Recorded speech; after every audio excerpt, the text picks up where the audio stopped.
মোৰ মহাপুৰুষৰ শুদ্ধ সেৱক বা বান্ধৱ আহিমাতৃ সমস্ত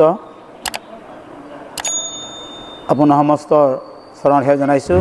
কৃষ্ণ শ্ৰীমন্ত শংকৰ হৰি ভকতৰ জানা যে নকল্প তোৰু তাহান তবিনাই নাই নাই নাই আমার পরম গুরু তাহান তবিনাই নাই নাই নাই আমার পরম গুরু হরিরা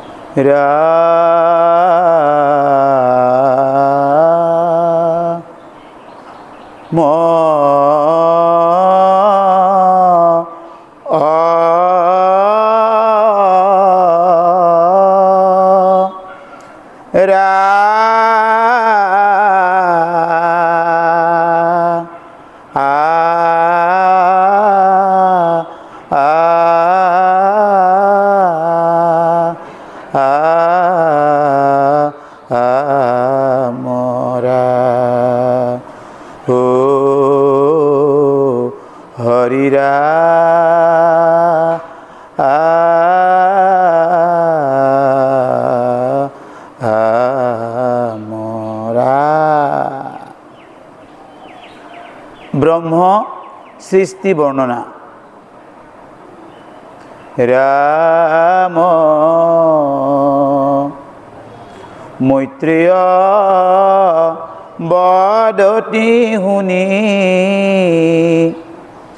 যোক মহা হয় এহি মতে বুজিবাহা দিন রাত্রি হয়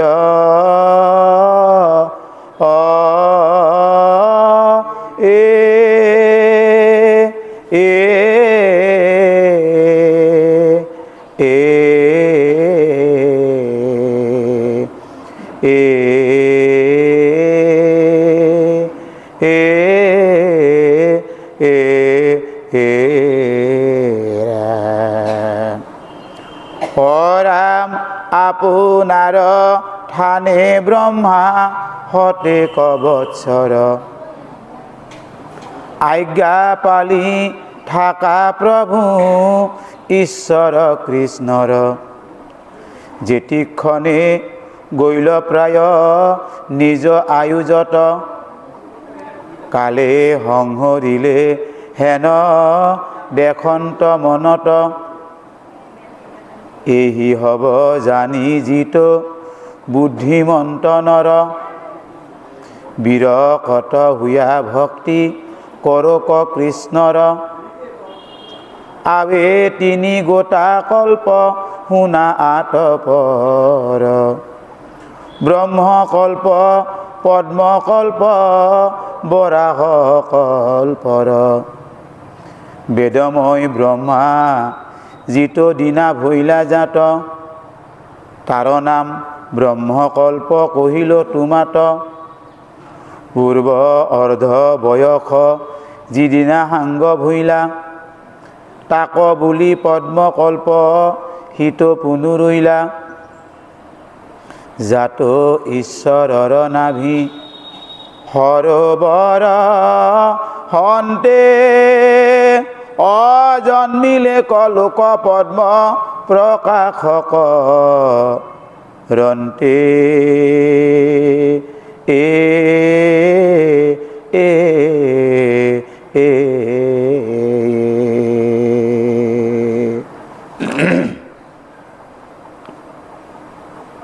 যে মৈত্ৰ ঋষিয়ে বিদুৰক কি কৈ আছে? ব্ৰহ্ম সৃষ্টি বৰ্ণনাৰ কথা। ভাগৱত আমাৰ দুটা ধাৰা দিয়াইছিল, এটা হ'ল স্বৰ্গখণ্ড, এটা হ'ল পাতলী খণ্ড। স্বৰ্গখণ্ডত নাৰায়ণে ব্ৰহ্মাক কৈছিল, ব্ৰহ্মাই নাৰদক, নাৰদে ব্যাসক, ব্যাসে শুকক, শুকে পৰীক্ষিতক। আৰু পাতালী খণ্ডত যে অনন্তই চাৰি সিদ্ধক কৈছিল, চাৰি সিদ্ধই সংখ্যায়নক, সংখ্যায়নে পৰাশ মুনিক, পৰাশৰে মৈত্ৰেয়ক, মৈত্ৰেয়ে বিদুৰক। একে ভাগৱতে আমাৰ দুটা ৰাস্তাই দিয়াইছিল। এতিয়া মৈত্ৰেয়ে বিদুৰক কি কৈ আছে যে সৃষ্টিৰ কথা ইতিমধ্যে আমাৰ কালিহত দেৱতাবিলাকৰ আয়ুস কিমান, প্ৰজাপতিবিলাকৰ আয়ুস কিমান, ব্ৰহ্মাৰ আয়ুস কিমান, এইবিলাক আচলতে পাৰ হৈছে।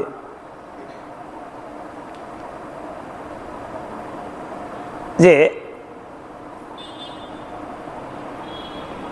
মৈত্ৰে বদতি শুনিয়ক মহাশয়, বিদুৰক কৈছে এই যে দিন ৰাতিবিলাক যে মনুষ্যবিলাকৰ আমাৰ বুলি কিমান, যে আমাৰ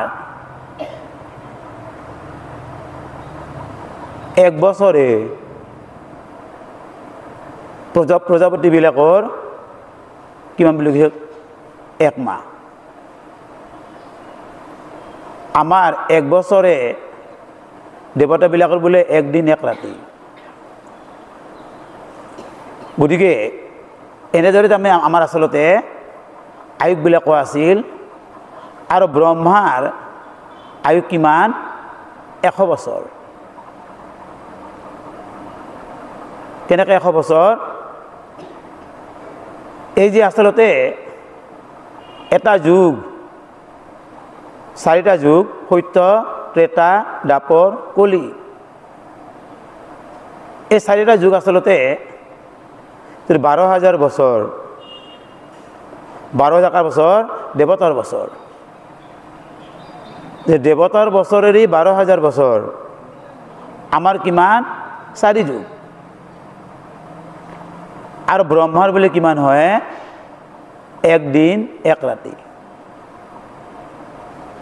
এই মতে বুজিবা দিন ৰাতি হয়। আৰু এনেকৈ ব্ৰহ্মাৰ আয়ুস কিমান? 100 বছৰ।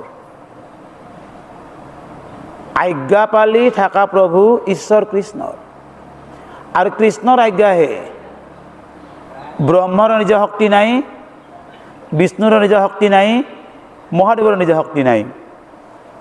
ব্ৰহ্মাৰ কাম কি? সৃষ্টি। বিষ্ণুৰ কাম স্থিতি বা পালন, মহাদেৱৰ কাম বিনাশ। আৰু ব্ৰহ্মাই এনেদৰে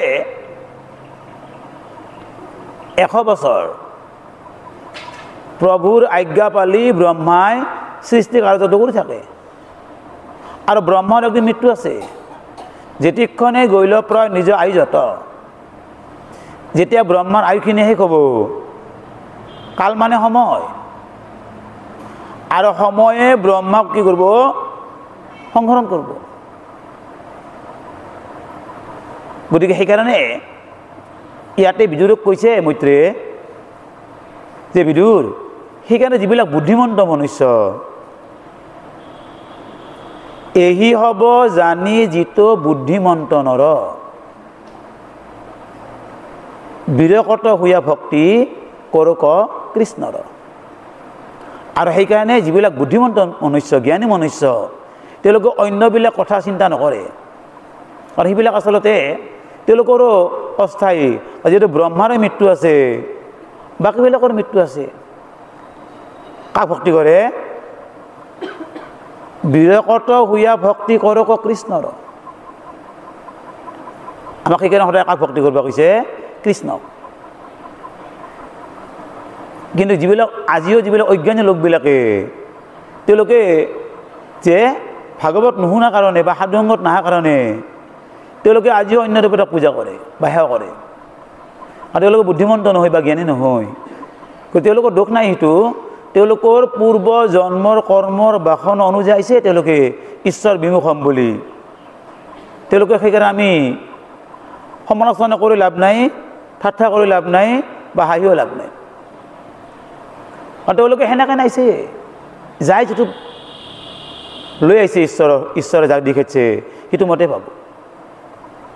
কিন্তু আমি সাধুসংগত আহি কৃষ্ণ কথা শ্ৰৱণ কীৰ্তন কৰাৰ পাছত আমাক কিন্তু ভাগৱতে কি কৈছে যে এক কৃষ্ণক ভক্তি কৰবা। এটা কথা হ'ল, আমি এক কৃষ্ণক ভক্তি কৰিব কিয় লাগে? আমি বুলি এবাৰ আচলতে জন্ম লওঁতে মাতৃগৰ্ভতে কি কৰি আহিছিলোঁ, এক কৃষ্ণক ভক্তি কৰিম বুলি প্ৰতিজ্ঞা কৰি আহিছিলোঁ। আৰু সেইকাৰণেহে আমি যিবাৰ কৃষ্ণক ভক্তি কৰোঁ আমাৰ এইবাৰ আহাৰ সম্ফলটো হ'ব। বাকী কিন্তু আমি জন্মিবাৰ দিনাই আমাক আয়ুস দেখাইছে, শিক্ষা দিছে, কৰ্ম, ভাৰ্যা, পুত্ৰ, কন্যা, সুখ দুখ, আনন্দ, বিষাদ, কষ্ট, মান সন্মান, অপমান, মৃত্যু, সিদিনা আমাক দেখাইছে। গতিকে আমি বিষয় বাসনাবিলাক ইচ্ছা নকৰিলেও পাম, আৰু ইয়াক কোনো কাটব নোৱাৰে। স্বয়ং দৈৱকী বসুদেৱ কৃষ্ণৰ মাক বাপেক, তাহুনো কৃষ্ণক জন্ম দি কি হৈছিল, 10 বছৰ কথা থাকিব লগা হৈছিল কাৰাগাৰত। তাতে একো দুখ নাই, কিন্তু তেওঁলোকৰ পূৰ্ব জন্মৰ কিবা আছিল, সেইকাৰণে তেওঁলোকে 10 বছৰ বিনা দোষতে কথা থাকিব লগা হ'ল কাৰাগাৰত। তেওঁলোক কৃষ্ণক কাটব নৰলাক এনেকৈ ইচ্ছা কৰিলি পাল্লা হয়, কি নাকাটে। যে আমি মনুষ্যবিলাকৰ, বিষয় লোকবিলাকৰ বা জীৱৰ সকলোৰে আছে দুৰ্বাসনা সুবাসনা, সকলোৰে আছে। ব্ৰহ্মাৰো আছে, মহাদেৱৰো আছে, দেৱতাবিলাকৰো আছে, সকলোৰে আছে। আৰু তেওঁলোকে জীৱ, ব্ৰহ্মা আদি কৰি যত জীৱ, ৰাম ৰাম ৰাম মায়া সহ্য মাজে আছে ঘুমতি যায়, সকলোৰে মায়া আছে। আমাৰ মায়া আৰু ভক্তি দুটা বস্তু। আমাৰ সোঁফালে থাকে ভক্তি, বাওঁফালে মায়া। আমাক মায়াই বান্ধে, ভক্তি খুলি দিয়ে। আমি সেইকাৰণে যেতিয়ালৈ আমি ভকতৰ সংগত আহি কৃষ্ণৰ কথা নুশুনো আমাৰ মায়াটো নাযায়। গতিকে সেইকাৰণে আমি যে নাম গাওঁতে কি কৰোঁ, আমি এনেকৈ থাপ লৈছোঁ, তাৰমানে এইটো হ'ল ভক্তি, এইটো হ'ল মায়া। তাৰমানে ভক্তি দি মায়াক আমি দমন কৰি আছোঁ। কিছুমান উল্টাকৈ থাপ ৰয়, তুমি জানিবা তাহাৰ আচলতে ভক্তি নাই। গতিকে এইটো আমি সদায় ভুল কৰিব হাক দিছে। আমি সদায় এইটোৱে থাপাৰ আমাৰ এইটো অন্য মানে কি, আমি মায়াক দমন কৰা, এইটো হ'ল ভকতৰ সংগত আহি কৃষ্ণ কথা শ্ৰৱণ কীৰ্তন কৰা। এতিয়া সেই বিদুৰ যে 3 গোটা কল্পটো তোমাক মই ক'ম, ব্ৰহ্মকল্প, পদ্মকল্প, বৰাহকল্প। যে ব্ৰহ্মময় বেদময় ব্ৰহ্মা যিটো দিনা ভৈলা জাত,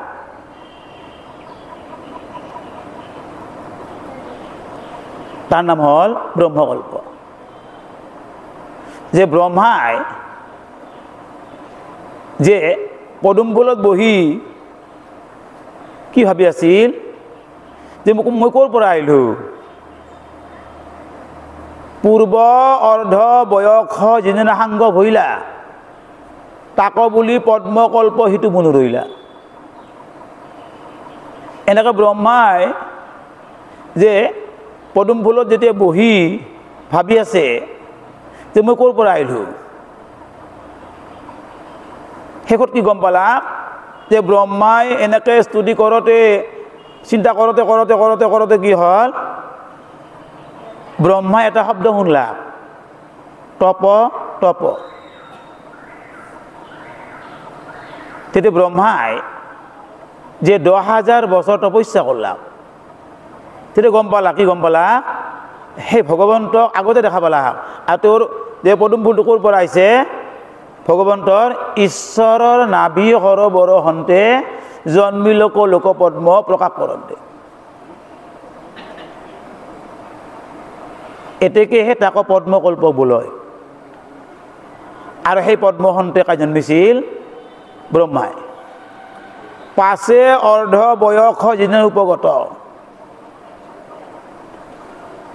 পদ্মকল্প যেতিয়া আৰু আধা বয়স গুচি গেল 50 কি আহিল বৰা কল্প হেন লোক বলয় লোকত আমি বৰ্তমান আচলতে যিটো কল্প এইটো বৰা কল্প তা ব্ৰহ্মাৰ বৰ্তমান আয়ু কিমান গৈছে 50 বছৰ বুলি একদিন চলি আছে আৰু ব্ৰহ্মাৰ কিমান আয়ুষ আছে আৰু 50 আছে এই 50 টো গেলিহে আর ব্রহ্মা জগৎ খান ধ্বংস করবে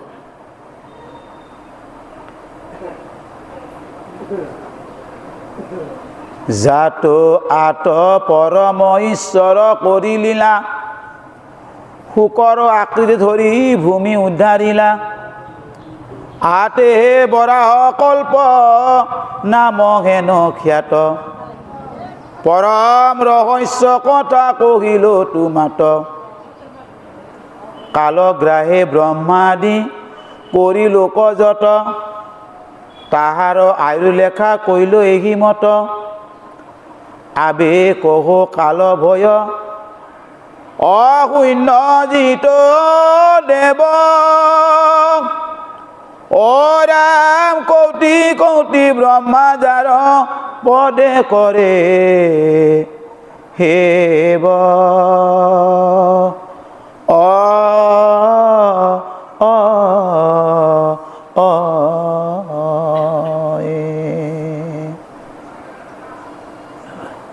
এই বৰা কল্পতে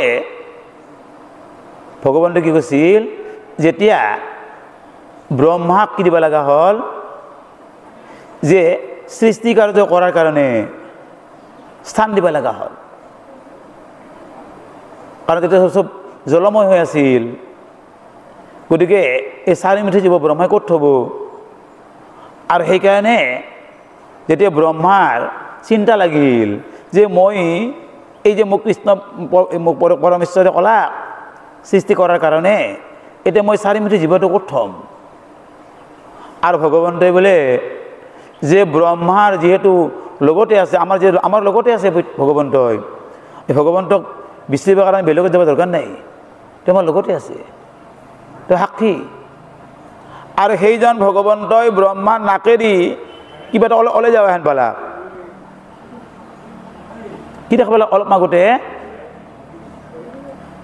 যে এটা কি বৰা এটা লাহে লাহে লাহে লাহে লাহে বৰাটো কি হ'ল প্ৰকাণ্ড হ'ল আৰু পানীত যাই ডুব মাৰলা আৰু ৰসাতলৰ পৰা কাক লৈ আহিছিল বসুমতী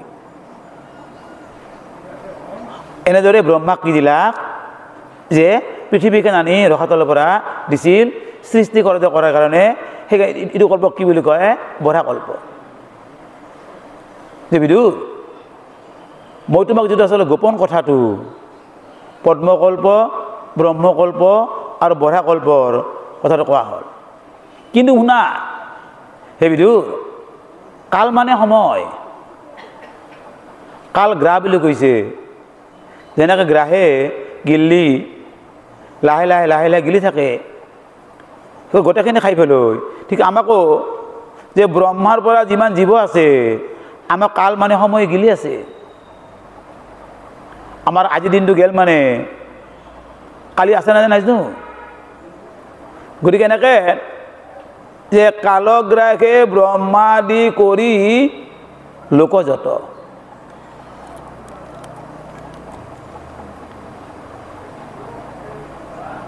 গতিকে ব্ৰহ্মা আদি কৰি যিমান জীৱ আছে সকলোকে কালগ্ৰাহে সময়ে গিলি আছে গতিকে বিদুৰ মই তোমাক ক'লোঁ যে মনুষ্য প্ৰজাপতি দেৱতা ব্ৰহ্মাৰ আয়ুখিনি মই তোমাক ইতিমধ্যে কোৱা হ'ল সকলোৰে কি আছে জন্ম আছে মৃত্যু আছে কিন্তু আবেকোহ কাল বয় শূন্য জ্যোতিদেৱ,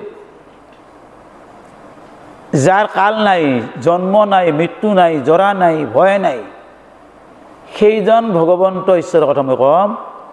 যিজন ভগৱন্ত হয়, সেইজন ভগৱন্তৰ পৰাই কোটি কোটি ব্ৰহ্মা, কোটি কোটি ব্ৰহ্মাণ্ড লোমৰ গুৰিৰি আহা যোৱা হৈ আছে।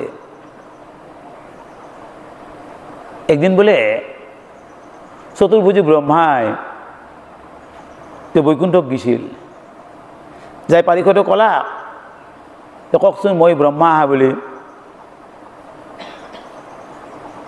পাৰিষদটো গেল, যে প্ৰভু এটা কথা হ'ল, ব্ৰহ্মা আহিছে। কোন ব্ৰহ্মা? এজন সুধি আহা, কোনখন ব্ৰহ্মাণ্ডৰ পৰা আহিছে? আহিল যে হেৰি আপোনাক প্ৰভু সুধছে আপুনি কোনখন ব্ৰহ্মাণ্ডৰ পৰা আহিছে? কি কোনখন ব্ৰহ্মাণ্ডৰ পৰা? ময়ে ব্ৰহ্মা।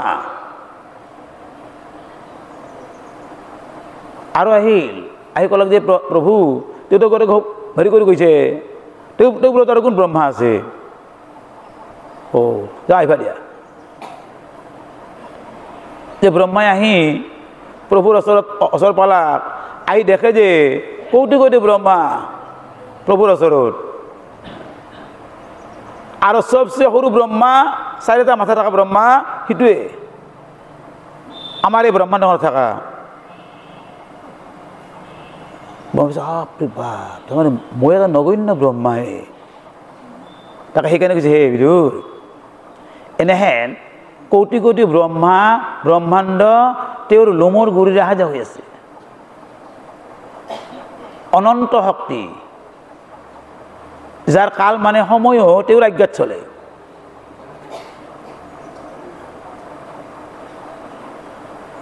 অখণ্ড মহিমাযুক্ত পৰম উত্তম,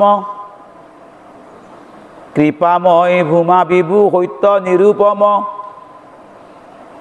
অৰাম হেন মত অসংখ্য ব্ৰহ্মাণ্ড বজাৰ, লোমৰ অন্ধ্ৰে দেখি পৰমাণুৰ আকাৰ, সদানন্দ সনাতন দেৱ নাৰায়ণ, সমস্ত জীৱৰ হিত পৰম কাৰণ, হেন ঈশ্বৰৰ নাই কালৰ মহত, অনিজানন্দ সুখে মাত্ৰ সৰ্বদাই ৰত।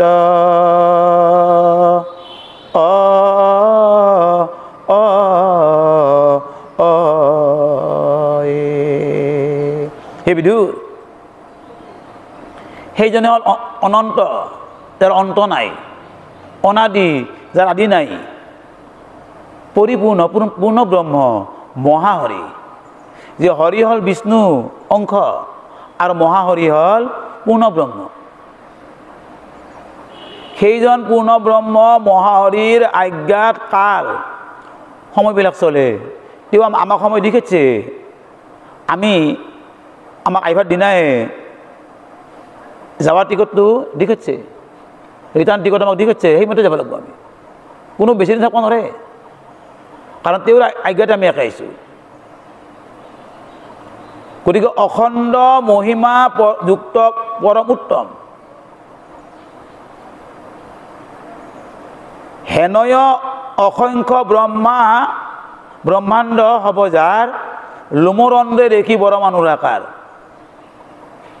গতিকে মৈত্ৰেয় বিদুৰ কৈছে, বিদুৰ সেইজন ভগৱন্তৰ লোমৰ গুৰি গুৰি কি আহে, একোখন ব্ৰহ্মাণ্ড আহি থাকে যাই থাকে, আহি থাকে যাই থাকে।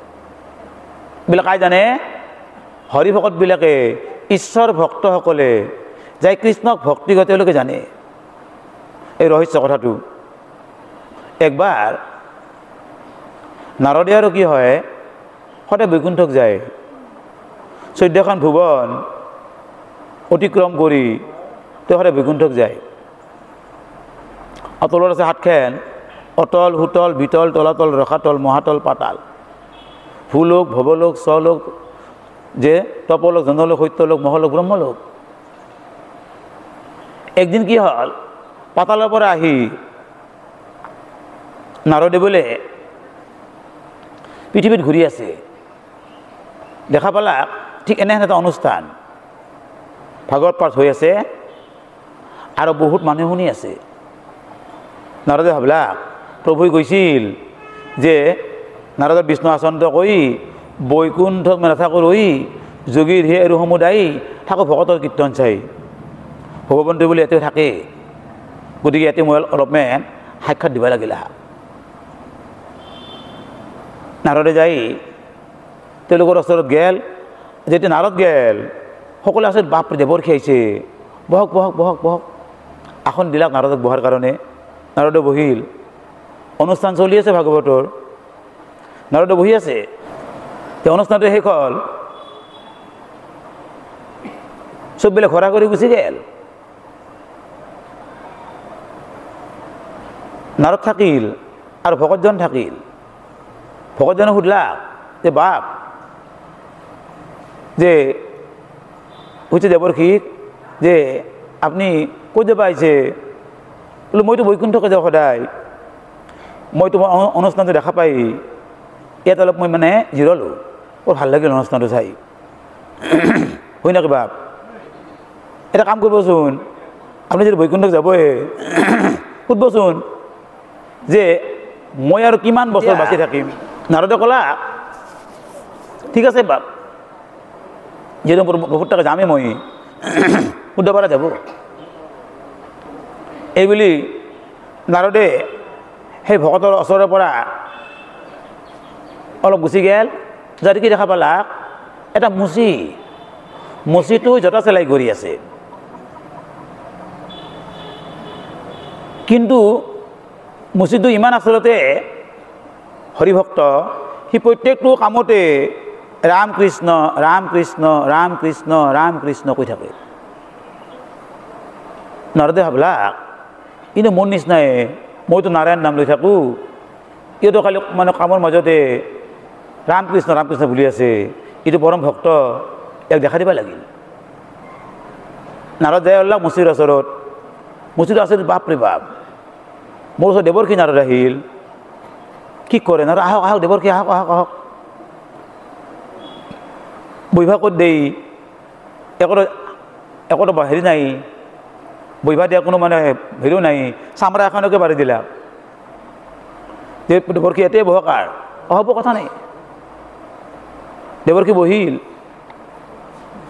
বহাৰ পাছত তাৰ খবৰ পাতি সুধিলাক যে তোৰ কেনে হেৰি কেনে বেপাৰ?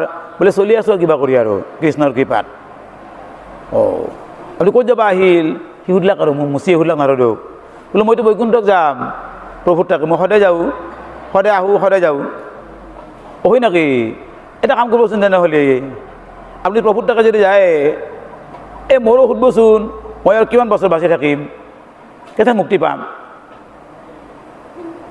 অলপ আগতে একজন ভক্তই কৈছিল, তুমিও ক'লা যদি একে প্ৰশ্নই সুধিব পৰা যাব, অসুবিধা একো নাই। কাৰণ তাতে বহুত প্ৰশ্ন হ'লে সুধিব অসুবিধা হয়, আৰু চৈধ্য ভৱনৰ পৰা আহে সকলে। গতিকে মই আপোনালোকৰ প্ৰশ্ন এটাই, গতিকে সুধিব পৰা যাব। এইবুলি প্ৰভুৰ ওচৰত যাই পালাক। আলোচনা বিলোচনা হ'ল।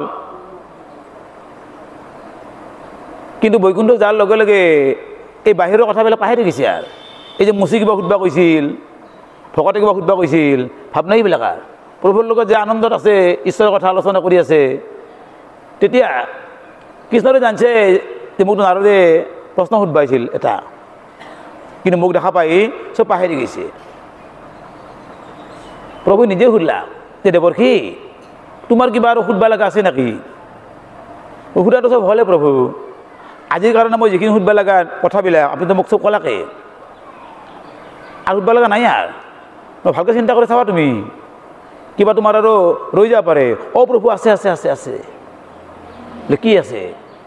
যে মই আহোঁতে একজন ভকত আৰু একজন মুচি দুই এটা প্ৰশ্ন সুধিব কৈছে আপোনাক, যে তেওঁলোকে কিমান বছৰ বাচি থাকিব, কেতিয়া মুক্তি পাব, আৰু কিমান জন্ম আছে তাহাৰ। প্ৰভু ক'লা যে ভকতৰ বৰ্তমান গন্তি হোৱা নাই, কিমান লাখ বছৰ আছে তাৰ আৰু গন্তি হোৱা নাই তাৰ মুক্তি তাৰ গন্তি অহাই নাই হয় নেকি আৰু মুচিৰ মুচি চালা মুচি কিন্তু ই জন্মই শেষ তাৰ মুচি জন্মটো শেষ আৰু নাই তাৰ জন্ম ইবাৰে মুক্তি হ'বই নাৰদ আহিল ৰবা তুমি যাবাই হ'লা বোলো মই উত্তৰটো দেখলে ৰবা তোমাক মই যাবা দিয়া নাই নহয় এতিয়া কথা হ'ল যদি আচলতে যে তোমাৰ কথাটো বিশ্বাস নকৰা বাৰু দেখোন সুধ লাগছোন তুমি গৈছিলা না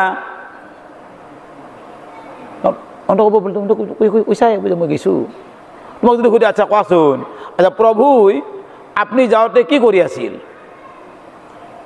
প্ৰমাণটো সুধিব পাৰে যে তুমি যে তাক বৈকুণ্ঠ গৈছা এই কথাটো যে কৈছে তোমাক যে তোমাক প্ৰভুই যাওঁতে তুমি যাওঁতে প্ৰভুই কি কৰি আছিল তুমি কি ক'বা বোলো মই যিটো দেখিছোঁ সেইটো নক'বা কি ক'বা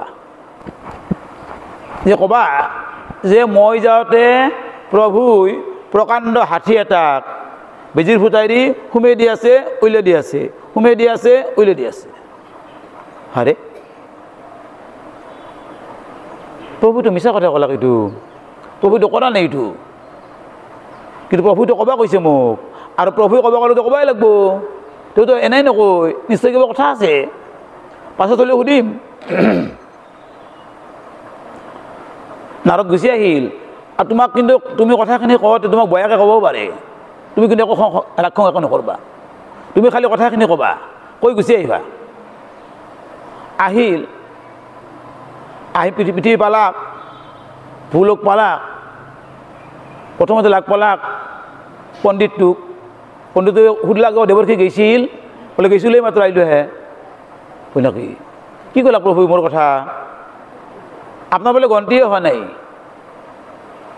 আমি 84 লাখ জন্মগ্ৰহণ কৰোঁ না গতিকে আপোনাৰ সেইকাৰণে বৰ্তমান গন্তি হোৱা নাই আপোনাৰ কিমান লাখ বাৰ আছে আপুনি যাৱাই নাই নাৰদে কৈছে পণ্ডিতই আপুনি যাৱাই নাই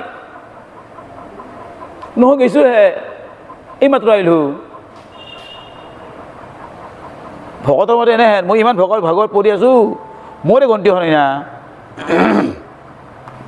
শেষত সুধলাক আচ্ছা কওকচোন আপুনি যে গৈছিল যে প্ৰভুই কি কৰি আছিল আপুনি যাওঁতে ভাবিছে কি কৰোঁ হেন বিশ্বাসটো নকৰিব কলি প্ৰভুই ক'ব কৈছে ক'বই লাগব যে ক'লা যে শুনক তেনেহ'লে যে মই যাওঁতে প্ৰভুই প্ৰকাণ্ড হাতী এটাক বেজিৰ ফুটাই দি সুমাই দি আছে উলিয়াই দি আছে সুমাই দি আছে উলিয়াই দি আছে সি হাইলাক ভকতটোই মই জানিছোঁ আপুনি মিছা কথা কোৱা বুলি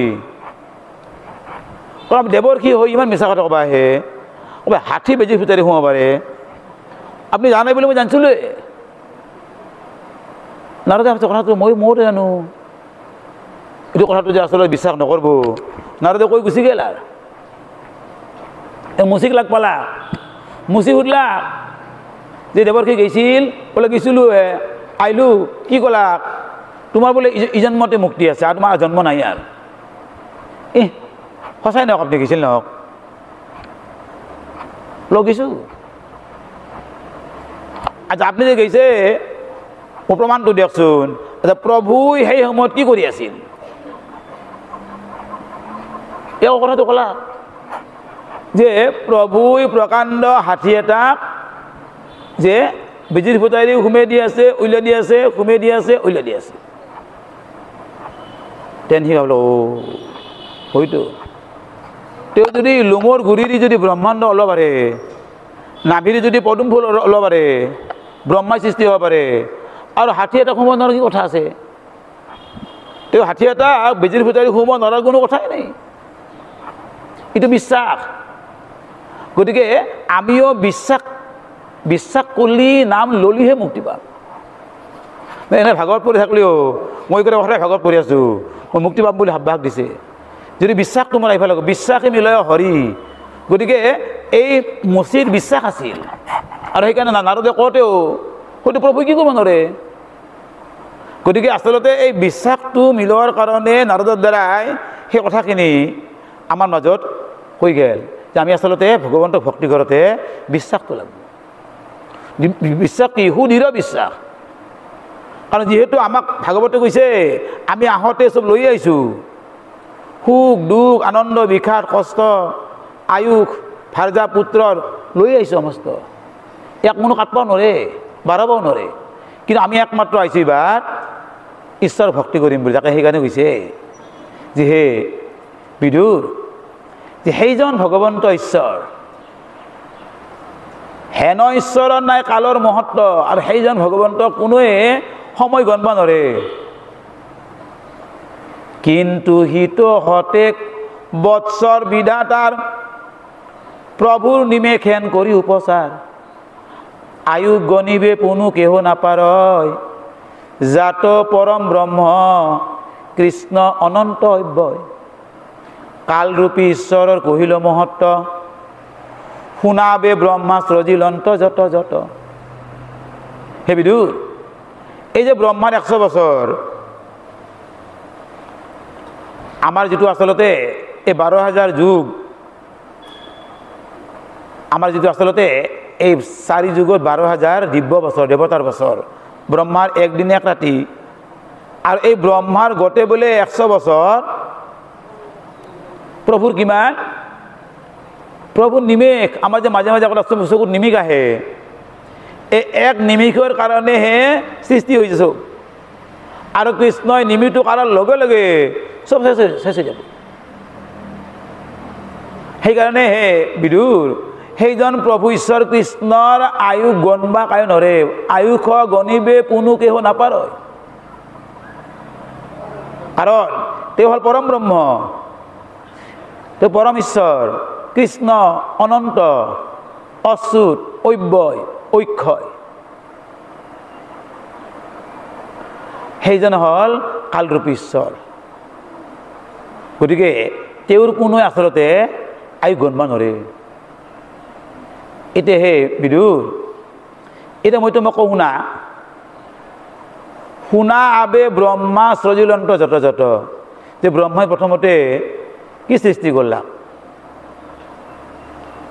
প্ৰথমতে বিধি জয় জয় কৃষ্ণ স্মৰি, সৃজিবে লাগিলা প্ৰজা চিত্ত থিৰ কৰি, পঞ্চ পৰ্বা অবিদ্যা সৃজিলা গুৰুতৰ, তম মোহ মহামোহ তামিশ্ৰ অপৰ, অন্ধতা মিশ্ৰ হমে এই পাঞ্চ হয়, তাকম্বাৰ লক্ষণ শুনিও মহাশয়, স্বৰূপক পাহৰায়ে তম নাম যাৰ, মোহে দেহাদিৰ কৰাবয় অহংকাৰ, মহামোহে ভোগাদিত ইচ্ছা জন্মাবয়, ভোগ প্ৰতি স্নেহত তামিশ্ৰ ক্ৰোধ হয়, বিষয়ত নাকে বৈলে মই গৈল মৰি, এহিত তামিশ্ৰ তাংক জানা নিষ্ঠ কৰি,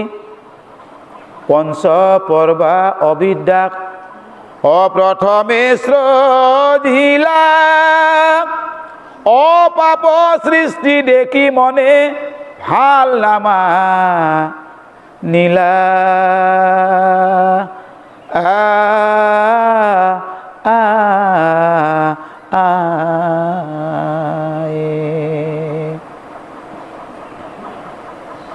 যে ব্ৰহ্মাই প্ৰথমতে কি সৃষ্টি কৰলা? পঞ্চপৰ্বা। কি কি? তম মোহ মহামোহ তামিশ্ৰ অন্ধ তামিশ্ৰ। এতিয়া এই লক্ষণকেইটা আমাৰ লগতে আছে, কাৰণ যিহেতু ব্ৰহ্মাই সৃষ্টি কৰিছে প্ৰত্যেক জীৱ তাতে আছে। গতিকে এই আচলতে যিটো তম নামৰ যিটো আচলতে সৃষ্টি কৰলা, এই তমটো আমাৰ কেনেকৈ থাকে শৰীৰত? স্বৰূপক পাহৰাই তম নাম যাৰ। আমি বাৰু কিয় আহিছোঁ?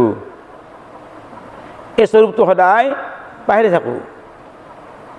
আমি এইবাৰ মাতৃগৰ্ভত যে 7 মাহ হোৱাৰ পাছত বোলে 8 মাহৰ পৰা জীৱটোৱে বোলে হাজুৰ কৰে ভগৱন্তক। কি কয় যে প্ৰভু মোক জন্ম দিয়ক, মই এইবাৰ তোমাৰ চৰণখন কোনোদিনাই নেৰো। কিন্তু আহি কি হ'ল, আমাক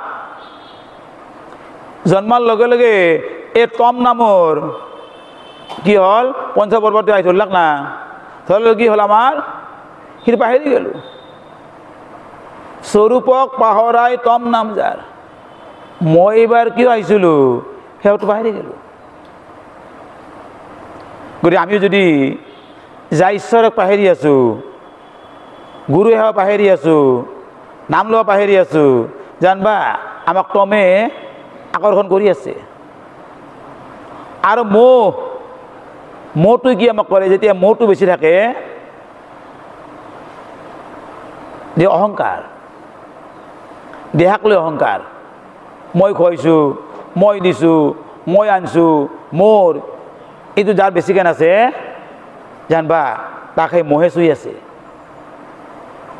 গতিকে কাম ক্ৰোধ মোহ আপোন নাখন জানি কৰা পৰিহাৰ। আমি বোলে এই 3টা বস্তু যদি এৰিব নোৱাৰোঁ বোলে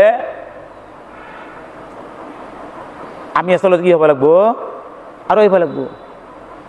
আমি আচলতে এই জেলত যে মানুহবিলাকে সোমায় কিয়, ক্ৰোধ আৰু লোভ, কাবাই হাই কাজিয়া কৰি, কাবাই চুৰ কৰি, লোভ মানে চুৰ কৰি।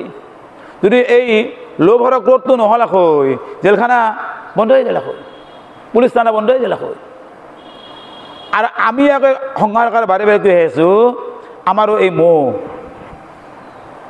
সদায় মোৰ বৰকে আছোঁ, কৃষ্ণৰ বুলি কোৱা নাই।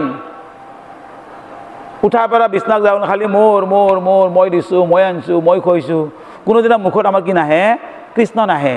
জানবা আমাক তাৰমানে এই ব্ৰহ্মা সৃষ্টি কৰা মোহটোই ধৰি আছে।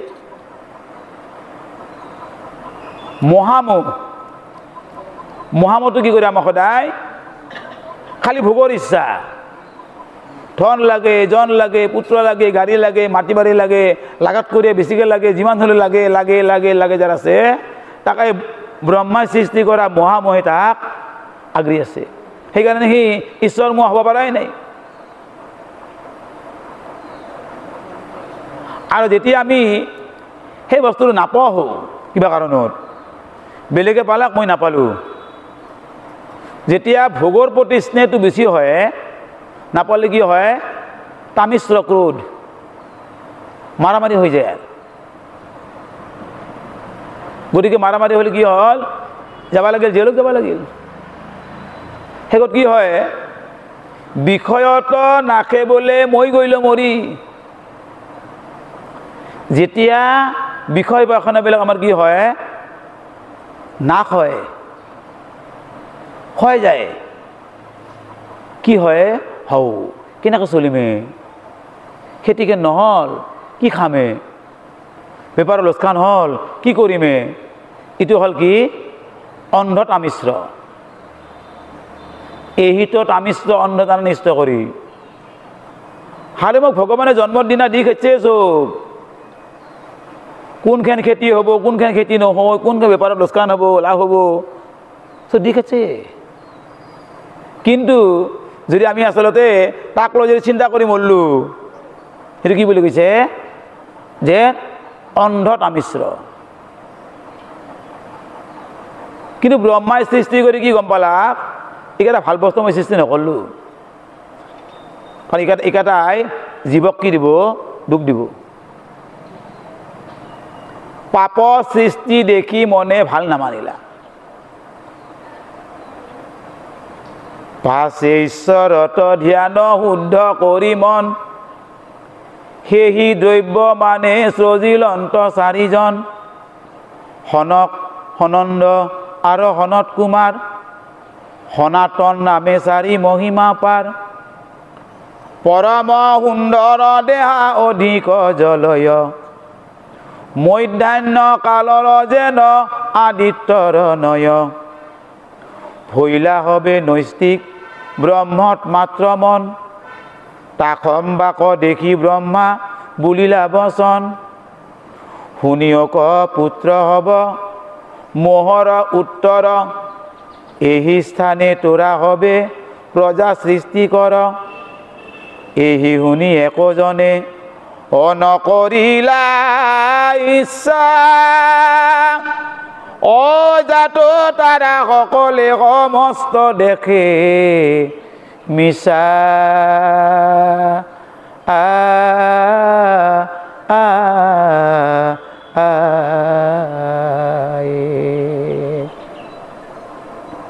গতিকে ব্ৰহ্মাই পঞ্চপৰ্ব সৃষ্টি কৰাৰ পাছত কি সৃষ্টি কৰিলা? 4 সিদ্ধক, সনক, সনাতন, সনত কুমাৰ আৰু হ'ল সুনন্দ। সনক, সনন্দ, সনত কুমাৰ আৰু হ'ল সনাতন। এই 4জন হ'ল 4 সিদ্ধ। এখন ইমান সুন্দৰ যেন শৰীৰবিলাক তাহাৰ পূৰ্ণিমা চন্দ্ৰত কৰিও বেছি উজ্জ্বল। কিন্তু তেওঁলোকৰ কি সদায় একমাত্ৰ পৰম ব্ৰহ্মত মন, বেলেগত একো মন নাই। ব্ৰহ্মৰ মনটো ভাল লাগিল, ইমান সুন্দৰ পুত্ৰ এইকেইটা। তাহাক ক'লাক, ব্ৰহ্মাই ক'লাক, সেই পুত্ৰসকল শুনা, তোমালোকক মই সৃষ্টি কৰিলোঁ, মোক সৃষ্টি কৰিলাক নাৰায়ণে। এতিয়া তোমালোকে সৃষ্টি কাৰ্য আৰম্ভ কৰা। তখন তাৰা জানে কি সংসাৰ কিন্তু মিছা, আমি 2 দিনৰ কাৰণে আহিছোঁ, কিবিলাক আমি আৰু ভেজালত পৰি যাওঁ। ইচ্ছা নকৰলাক তাহোন। এই শুনি একোজনে নকৰিলে ইচ্ছা জাত তাৰা সকলে সমস্ত দেখে মিছা। তাহোন এইবিলাক চব সংসাৰৰ 14 বনৰ বস্তুবিলাক কি ভাবে? মিছা বুলি ভাবে। আৰু মিছাই সঁচা, সঁচাইটো মিছা। যদি আমি চিন্তা কৰি চাওঁ সংসাৰৰ চববিলাক মিছাই, 2 দিনেহে আমি। তেওঁলোকে ব্ৰহ্মাৰ কথাখিনি পালন নকৰলা। এই যে ব্ৰহ্মাই সৃষ্টি কৰলাক পঞ্চপৰ্বা, ব্ৰহ্মাই জীৱনা, ব্ৰহ্মাকৰ লগে লগে সেই পঞ্চপৰ্বাই কি কৰলাক? ব্ৰহ্মাকো চলাক। আৰু সেইকাৰণে কি হ'ল? পুত্ৰৰ অৱজ্ঞা দেখি ব্ৰহ্মাৰ তেখনে পৰম দুষ্মহ ক্ৰোধ জ্বলি গইলা মনে। সুবৰ্ণ গৌৰাংগ তনু ক্ৰোধ জ্বলয়, মূৰ্তি মন্ত্ৰ অগ্নি যেন প্ৰকাশ কৰয়। পাছে বুদ্ধি বোলে ক্ৰোধ কৰিলা স্তম্ভন, তাতে ভ্ৰু মধ্যে হন্তে বইলা ধৰিখন। ক্ৰোধ মূৰ্তি ধৰি জন্মি লেখ ততকাল, নীল ৰক্ত বৰ্ণ মহা প্ৰচণ্ড চোৱাল। সমস্ত দেৱৰ আদ্য তাক বুলি হৰ, উপজিয়ে কান্দি বেলা গিলা খৰত।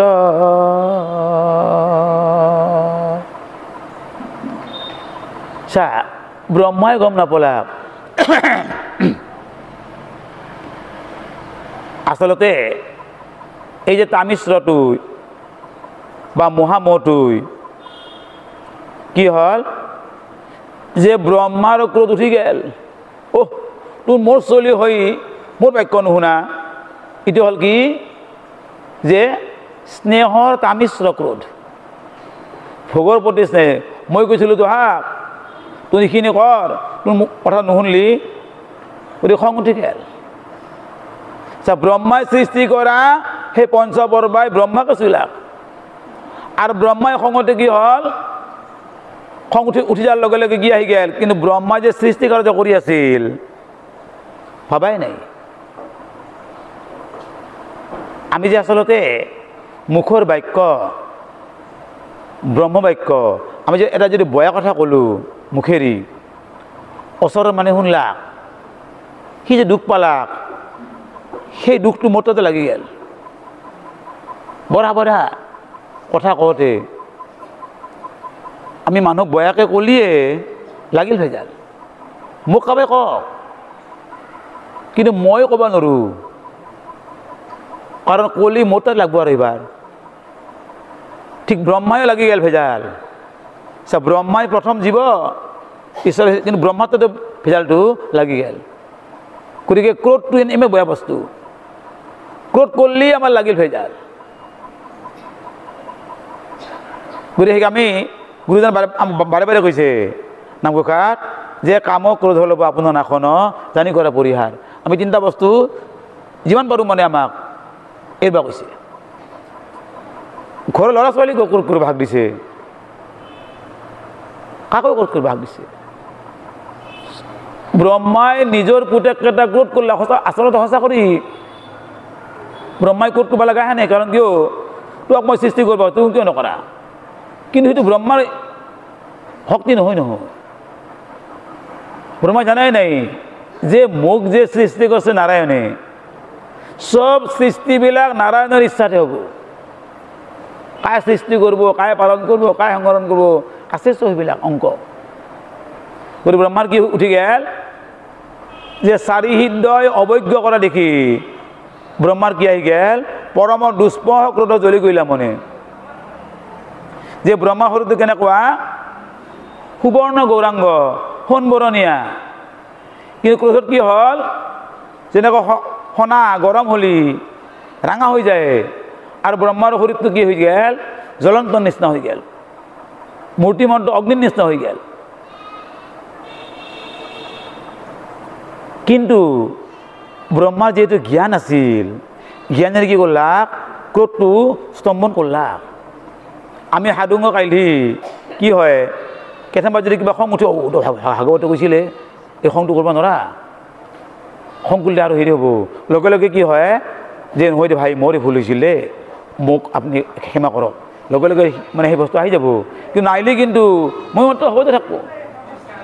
ব্ৰহ্মাৰ কি আহি গ'ল লগে লগে, মইতো ভুল কাম কৰিলোঁ, লগে লগে কি হ'ল ব্ৰহ্মাৰ ক্ৰোধটো কি হ'ল স্তম্ভিত হ'ল। কিন্তু এই যে ব্ৰহ্মাৰ সৃষ্টি কৰি আছিল না, সেইকাৰণে কি হ'ল সংসাৰৰ লগে লগে কি আহি গেল এই ভ্ৰুটো কচা খাই গেল না, আৰু ভ্ৰুৰ পৰা কি হ'ল এটা পুত্ৰ জন্মিল। ক্ৰোধ মূৰ্তি ধৰি জন্মিল এক ততকাল,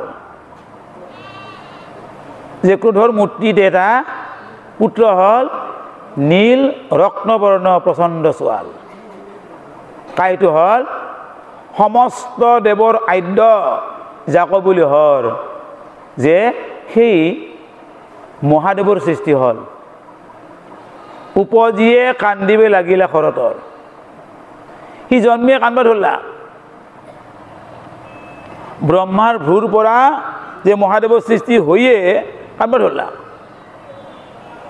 ব্ৰহ্মা কলা পাছে বুলিলন্ত বাণী বিধাতাক চাই, মোৰ নাম দিয়া পিতৃ আৰু দিয়া ঠাই। হেন শুনি ব্ৰহ্মাৰ হৰিক ভৈলা মন, হাকিয়া বুলন্ত বাপু এৰিও ক্ৰন্দন। নাম ধাম মই তো কহিব সকল, মোৰ আশীৰ্বাদে হুক তোহৰ কুশল। এতিয়া কান্দি আছে, কান্দি কান্দি কান্দি কান্দি ব্ৰহ্মা কাৰো কলাক যে পিতা আপনি মোক কিয় সৃষ্টি করলাক, মোর নাম কি আর মোর কাম কি। ব্রহ্মার মনটো ভাল লাগিল, হরে ইনো মোর কি একেবারে একান্ত পুত্রয়ে। আমি যেনেকে পুত্র কন্যা যদি কথা শুনে ভাল লাগে, কথা নুশুনলি খং উঠে, কিন্তু এই ভালটো কৃষ্ণই খংটো কৃষ্ণইহে। ইয়াত আমাৰ একো লাভ লোকচান নাই। মস্ত ভাল পুত্ৰটো লগত নাযায় আৰু বয়াটো লগত নাযায়, মোৰ কি যাব লগত একমাত্ৰ এই মই কৰা কৰ্মখিনিহে। গতিকে মোৰ পুত্ৰটো ভাল হ'ল, মানুহক কৈ ফুৰিলোঁ, কিন্তু মোৰ লগত নাযায়। তেওঁ কি সংস্কাৰ ল'লা, মই কি সংস্কাৰত আছোঁ, এই বস্তুটোহে আমাৰ লগত যাব। গতিকে মোৰ মনটো ভাল লাগিল। হেন শুনি ব্ৰহ্মাৰ হৰি বইলা মন, হে বাপু ব্ৰহ্মা হাঁহি কলাক তই নাকান্দবি, তোক মই নামো দিম ধামো দিম চব দিম, মোৰ আশীৰ্বাদে হৌক তোহৰ কুশল। আৰু মই তো আশীৰ্বাদ কৰিছোঁ তোৰ কি হওক কুশল হওক।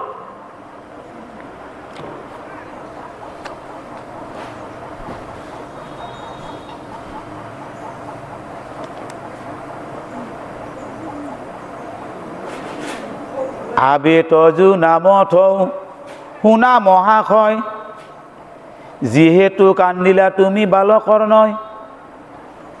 অ ৰাম, এতেকে তোমাৰ হইব ৰুদ্ৰ নাম খ্যাত, আৰু এবে একাদেশ নাম লোৱা তাত। ঋতুধ্বজ উধৰ এটা ভৱ মনুকাল, অমনু বামদেৱ ধৃত ব্ৰত সৰ্বকাল। শিৱ মহিনখ নাম মহানাৱৰ, আবে একাদশ পত্নী লোৱা তুমি হৰ। উমা ইৰা অম্বিকা ৰচলমা ইৰাৱতী, সধা দীক্ষা চণ্ডী হৰ্পী আচয় সদৃতি। এহি হব দিলোভাৰ্যা আৰু দেউঠান, বায়ু জল মহী অগ্নি হৃদি ইন্দ্ৰ প্ৰাণ। চন্দ্ৰ সূৰ্য তপ আকাশত দিলো ঠাই, অ এই একাদশ থানে থাকিবা সদায়।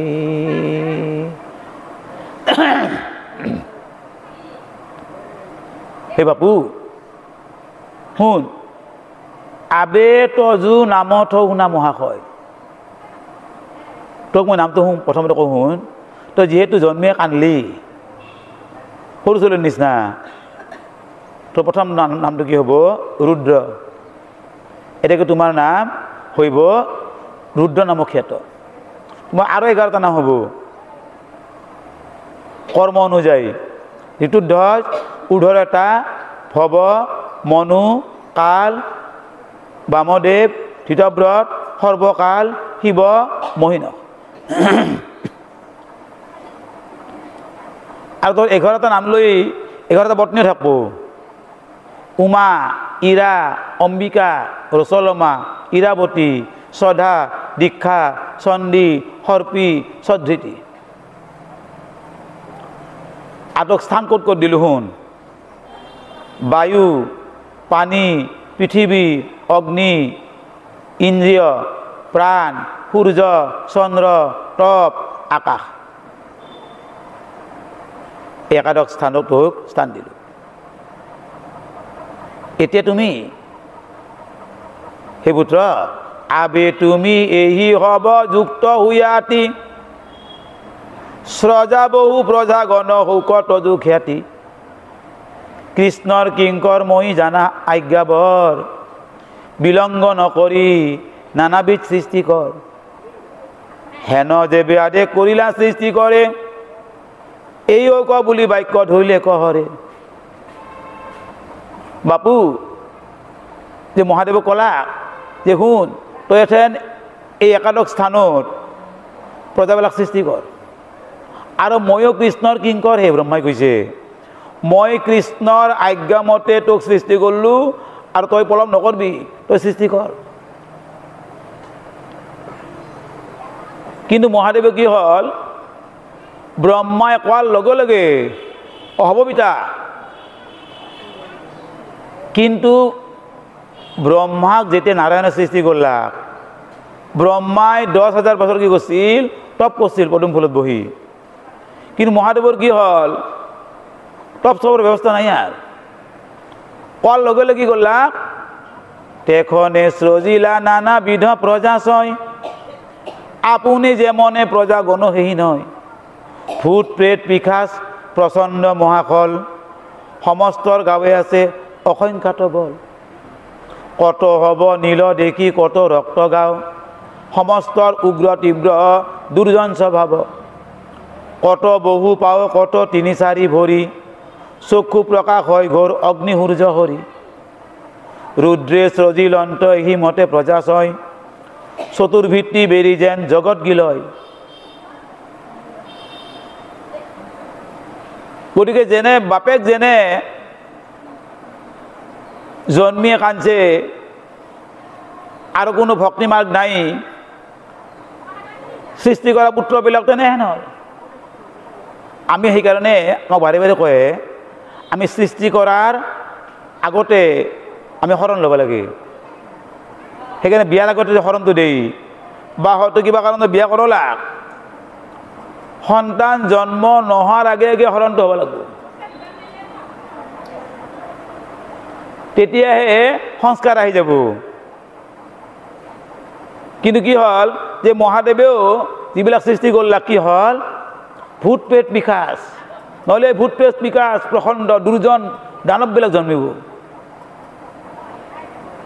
গতিকে সেইকাৰণে কি হ'ল এই মহাদেৱে সৃষ্টি কৰাবিলাকো কি হ'ল তেনেকুৱা হ'ল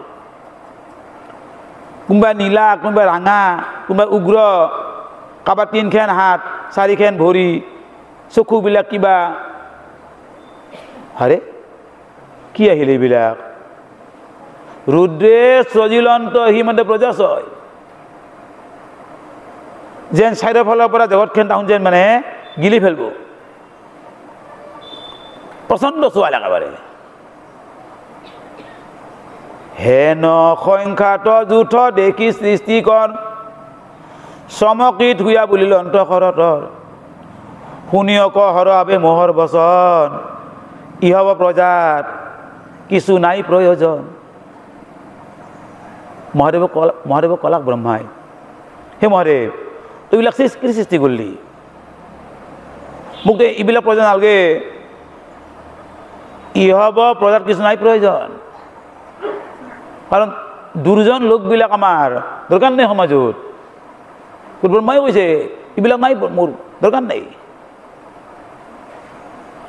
মই সমনিতেইতো দশ দিশ জয় উগ্ৰ দৃষ্টি পাতে যেন দহিবে খোজয় তোমাৰ কুশল হোক মোৰ বল ধৰা জগতৰ হিত চিন্তিত পাচৰা গতিকে এই তুমি যে সৃষ্টি কৰা পুত্ৰবিলাকে গোটেই জগতখন তাহোন গিলবা খোজে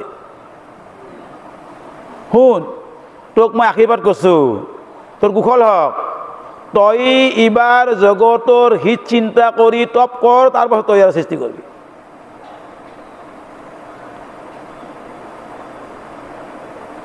তপস্যাৰ বলে ঘেৰি হব লোকযত পূৰ্বৱতে সৃজিবা ক পাৰিবা সতত তপস্যা বইলে আন হব প্ৰজাচয় অনায়াকে ভগৱন্ত কৃষ্ণ কপাৱয় এই জানি মোৰ বচনত দিয়া মন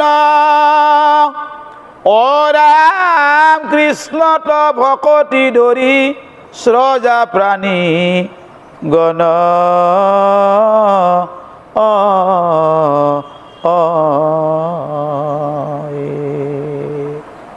ব্ৰহ্মাই কলা যে বাপু ইবাৰ তই তপস্যা পূৰ্ণ হোৱাৰ পাছত তই পুনৰ শান্তশিষ্ট প্ৰজাবিলাক সৃষ্টি কৰিব পাৰিবি কিয় যাৰ আচলতে ভক্তি নাই যে ভক্তি নহ'লে কি নহয় যে শান্তশিষ্ট প্ৰজা সৃষ্টি নহয় গতিকে তপস্যা বইলেহে আন হব প্ৰজাচয় অনায়াসে ভগৱন্ত কৃষ্ণক পাব তুমি যদি কৃষ্ণক ভক্তি কৰি সৃষ্টি কৰা তোমাৰ পুত্ৰ কন্যাবিলাক কি হ'ব কৃষ্ণ ভক্ত হ'ব তোমাৰ নিজৰ যদি ভক্তি নাই তুমি কেনেকৈ পাৰবা সেইকাৰণে তুমি সেইকাৰণে কি হ'লা এই ভূত প্ৰেতবিলাক সৃষ্টি হ'ল পাখণ্ডবিলাক সৃষ্টি হ'ল গোটেই মোৰ কথাত মন দিবি এহি জানি মোৰ বচনত দিয়া মন কৃষ্ণত ভক্তি কৰি সদা প্ৰাণীগণ ভকতিহে পুৰুষক শান্ত কৰাবয় কহিল তোমাতিত শাস্ত্ৰ নিৰ্ণয়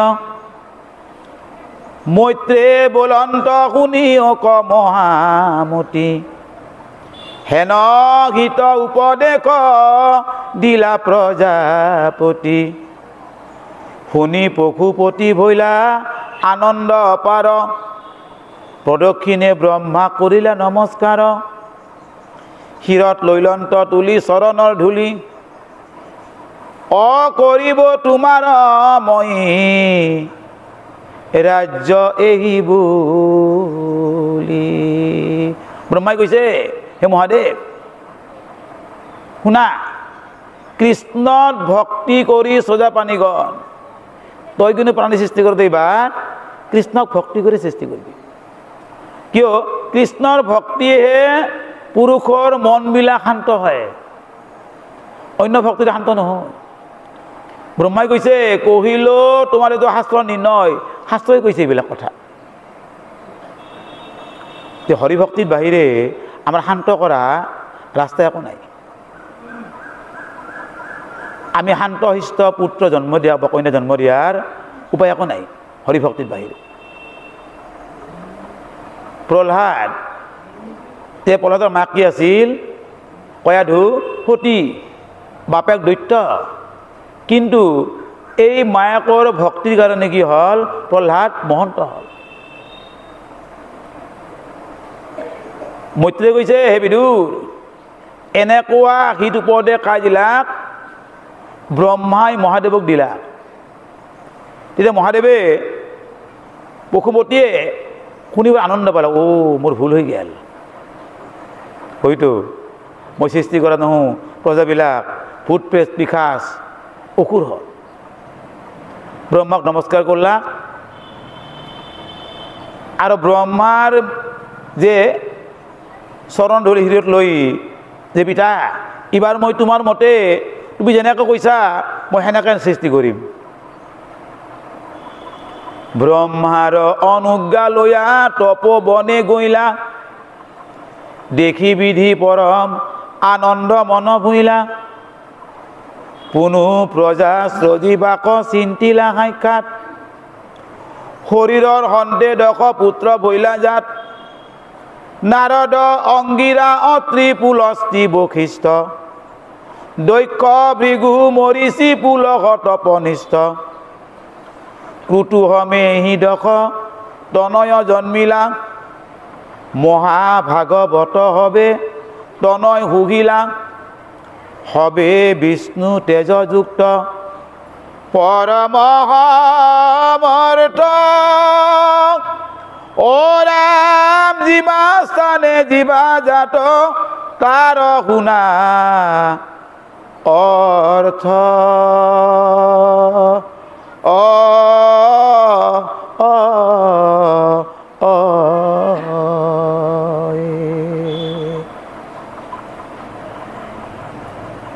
যে ব্ৰহ্মাৰ অনুমতি লৈ মহাদেৱ তপস্যা কৰিব গুচি গেল।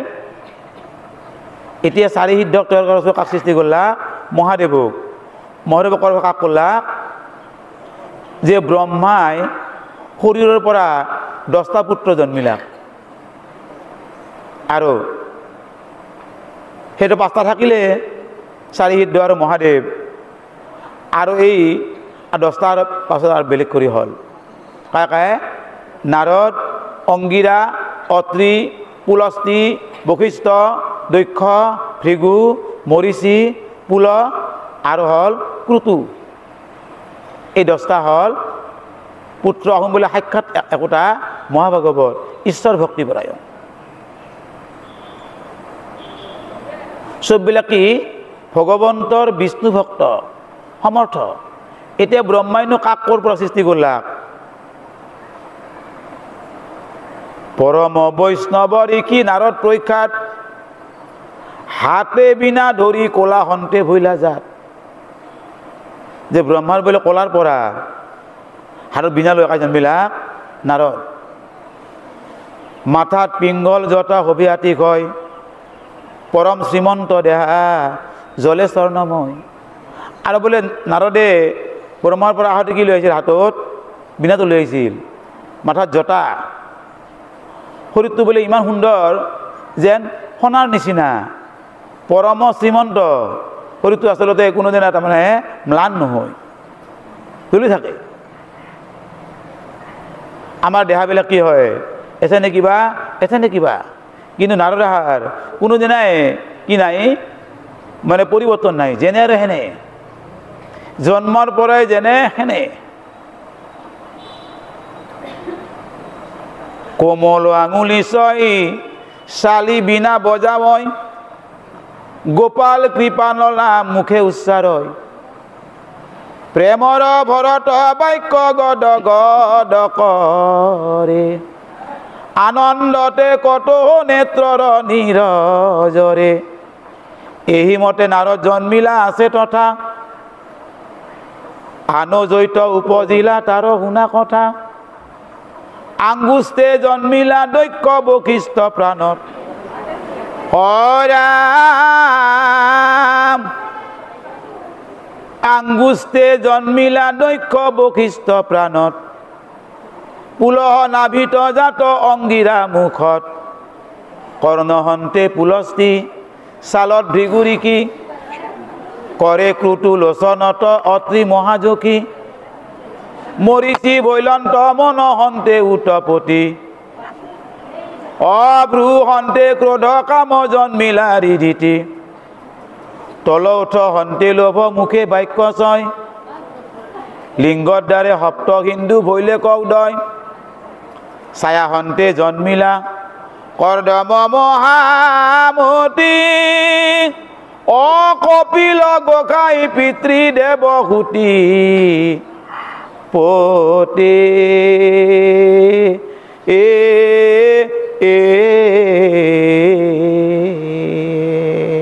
যে ব্ৰহ্মাৰ আঙুলিৰ পৰা জন্মিলা দক্ষয়, প্ৰাণৰ পৰা বশিষ্ঠ, নাভিৰ পৰা পুলহ, অংগীৰাই মুখৰ পৰা, কাণৰ পৰা পুলস্তি, চালত ভৃগু, হাতৰ পৰা ক্ৰুতু, চকুৰ পৰা অত্ৰি, মৰিচি মনৰ পৰা। তাৰপাছত ভ্ৰুৰ পৰা সৃষ্টি হ'ল ক্ৰোধ, কাম, কামৰ জন্মবিলাকৰ পৰা হৃদয়ৰ পৰা। তলৌঠৰ পৰা লোভ, মুখৰ পৰা বাক্যবিলাক। আৰু ছায়াৰ পৰা জন্মবিলাক কৰ্দম ঋষি, যিটো আচলতে কপিল গোসাঁইৰ পিতৃ দেৱহূতিৰ পতি। ব্ৰহ্মাৰ ছায়াৰ পৰা জন্মিছিল কৰ্দম। এই মতে ব্ৰহ্মা সৃজিল অন্ত ত্ৰিজগত,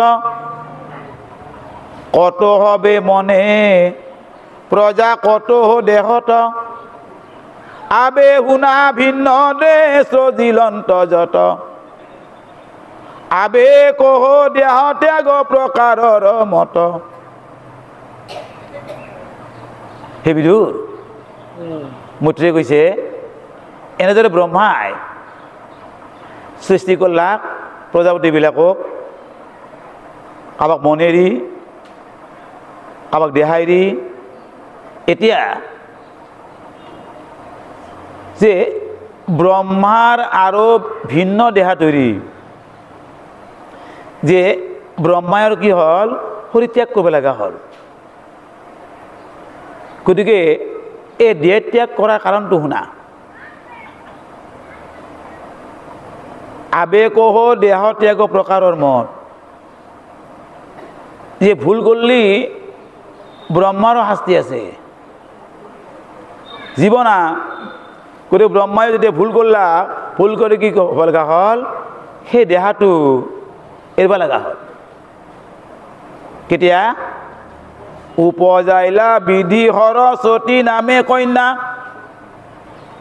পৰম সুন্দৰী ত্ৰিশোদৰী মহাধন্যা। কুৰংগ নয়নী শ্ৰী তৰুণী বৰবালা, বৃহৎ জংঘিনী উচ্চস্তনী তনুবালা। মুখ বিম্ব ফল কৰ তনু সুকোমল, সুখম কোপাল কৰ্ণ দলৈ কুণ্ডল।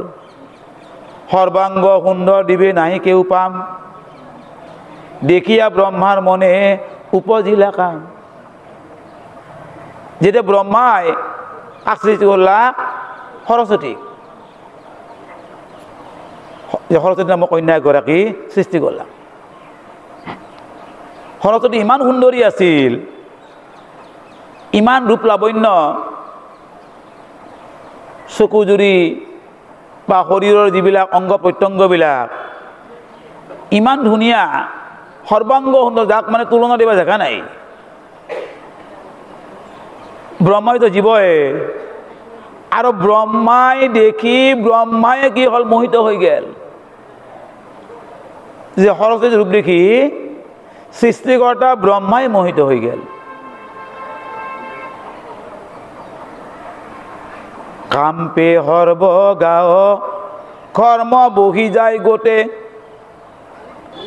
নাহি কয় শ্ৰুতি মদনৰ সৰস্বতে পিতৃ জানি কন্যাৰ নাহিকে কামমতি তব হৰি বাক মন বইলা প্ৰজাপতি ব্ৰহ্মাৰ কি হ'ল গোটেই ঘাটো গোটেই শৰীৰটো একেবাৰে ঘামে গেল কাৰণ কিয় সৰস্বতীক দেখি কি হ'ল ভাৰ্যা কৰাৰ ইচ্ছা গেল আৰু ব্ৰহ্মাৰ এনেকুৱা যেন যে কামনাৰ হৰ মানে সোমাই গেল ভিতৰত মানে মনটো তোমাৰ হেৰি নহয় এইফালে কন্যা ভাবিলে যে কি মোৰতো পিতৃ আৰু পিতৃ বুলি জানি সৰস্বতীৰ কোনো আচলতে যে কামনা বাসনা নাই কিন্তু ব্ৰহ্মাই নাই ব্ৰহ্মাই যাই আছে তব হৰিবাক মন ভৈলা প্ৰজাপতি ব্ৰহ্মাই কিন্তু এৰি যোৱা নাই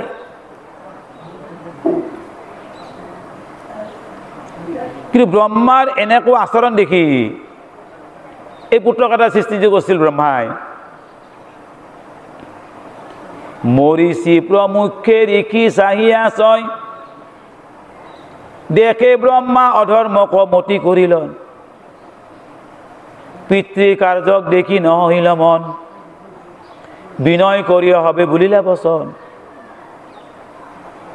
শুনিয়ক পিতৃ তুমি আমাৰ বচন এৰিও কুমতিত হুয় সন্দুকখন ধৰিয়ক শাস্ত্ৰবাণী পূৰ্বা পৰ চাই ঐত কৰ্ম কৰিতে তোমাৰ নোজো ৱাই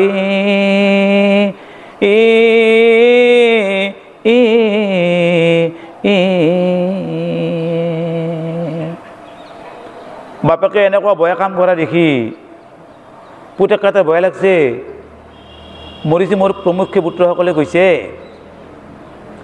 পিতাই আমাৰ এইটো বৰ বেয়া কাম কৰিব এথেন আৰু সেইকাৰণে পিতৃৰ কাৰ্যক দেখি নহহিলা মন তেওঁলোকে হাত জোৰি কৰি বাপেকক কৈছে যে পিতা আমাৰ কথাটো শুনক আপুনি এনেকুৱা কুকৰ্ম কিয় কৰিব লৈছে ধৰিয়ক শাস্ত্ৰবাণী পূৰ্বা পৰ চাই ইত কৰ্ম কৰিতে তোমাৰ নোযোৱাই তজু পূৰ্বে জন্মি আছে জীৱা ব্ৰহ্মাগণ ইটো ঘৰ কৰ্ম নত কৰে একোজন পাছে বা জন্মিবা কিবা হব সৃষ্টিকৰ তাৰাতো নহিব ইত পাপ গুৰুতৰ কামক নিজিনি নিজ দুহিতা কহৰে অকৈত শুনি আছা ইটো ব্ৰহ্মাণ্ড ভিতৰে হে পিতা আপনি শাস্ত্ৰবাণী চাওক ইটো কৰ্ম আচলতে তোমাৰ কৰাৰ কোনো যুক্তি নাই কাৰণ তোমাৰ পূৰ্বে যিবিলাক ব্ৰহ্মা জন্মিছিল তেওঁলোক কোনোৱে এনেকুৱা বেয়া কাম কৰা নাই আৰু পাছত কিন্তু তুমি এইবিলাক কৰি থৈ গেলি পাছৰ ব্ৰহ্মাবিলাকৰ এনেকুৱা কিছুমান কি হ'ব অসুবিধা হ'ব গতিকে শুন তাৰাতো নহিব এইটো পাপ গুৰুতৰ যে আচলতে এনেকুৱা কোন জীৱ আছে যে কামক নিজিনি নিজ দুহিতা কৰে ক'ত শুনি আছে ব্ৰহ্মাণ্ডত এনেকুৱা যে নিজৰ ভাৰ্যাক নিজৰ কন্যাক ভাৰ্যা কৰা তুমি যদি কোৱা যদি বোলা তেজস্বীক নাপাওঁ এই পাপ আৰু কথা কওঁ আবে শুনিও কবা যদি অগ্নি সমান তেজস্বী কেহ হয় তাহাৰো ইহব কৰ্ম কৃত্তিপদ নৈ কিন্তু পূৰ্ব সন্তে যিবা আছে যশস হয় ইটো অমংগল পাপে তাক কৰে হয় আবে যিহ বৰ ভাব ধৰি সৰ্বলোকে পৰম কল্যাণ লবে এৰাই দুখ হোকে হেন সাধু হব যদি অকৰ্ম কৰয় সমস্ত লোক তাৰ পাপভাগী হয়। বিশেষত তুমি মূল গুৰু জগতৰ, তোমাৰ অকাৰ্য মন্দ হইবে লোকৰ। হে বিটা, পুতেকন কৈছে তুমি যদি কোৱা মই যে তেজস্বী, মই যি পাৰোঁ সেই কৰিব পাৰোঁ। শুনা তেনেহ'লে যে অগ্নি কিমান শক্তিমন্ত, অগ্নি সকলোৱে ভয় কৰে, কিন্তু অগ্নি যদি কেতিয়াবা বয়াকে কিবা বস্তু পুৰে মানুহ নকয় বা অগ্নিৰো ইমান লোভ, এইটো বস্তু পুৰিব লগা হ'ল না। মানে জানে অগ্নিক যে জুইৰ নিচিনা শক্তিমন্ত নাই, কিন্তু জুইও যদি কিবা বেয়া কাম কৰে, অগ্নি যদি দেৱতাই যদি বেয়া কাম কৰে, তাকো কিন্তু মানুহবিলাকে সমালোচনা নকৰাকৈ নাথাকে।